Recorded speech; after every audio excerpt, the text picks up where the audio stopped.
He was treated harshly, but endured it humbly. He never said a word.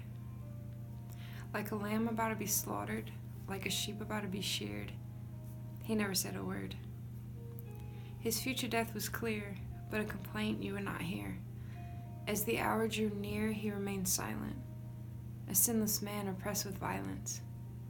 To the point of his death, he remained compliant. Obedient to God's will, even to death he would yield.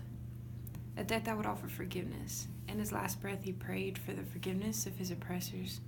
So we have no excuse, no matter how hard the pressure. It's time to repent and seek the greater measure. You see, I refuse to let Christ's death for me be in vain. So I admit that for my sins, he was slain. For my transgression, he had to go through pain. He was whipped, beaten, and wounded, so that in heaven we can be included. By his stripes we have been healed, and by his spirit we have been sealed. So to the sound of his voice I have decided I would yield, and I hold him to my faith as a shield.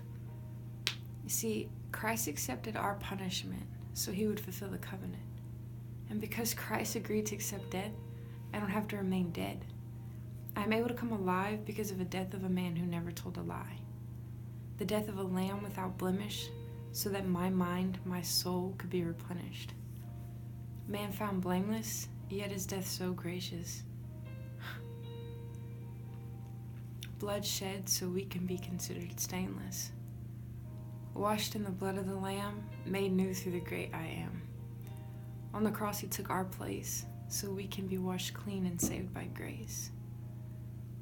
He looks upon us with compassion, despite having to take our lashing. He understands pain and affliction, and loves us the same, despite our condition. He offers us to be crowned with joy, and overtaken with gladness, no longer overcome by sorrow and sadness. A life given as a ransom for many. The fact that you're alive is not random. God's got a plan, a purpose. Don't you dare say you ain't worth it. Because God so loved the world. That's every person. And even though the serpent is out there lurking, you can have hope in the promised salvation. Resist the devil and endure temptation. Stand firm and keep your focus on Christ. Because when you've stood the test, you will receive the crown of life.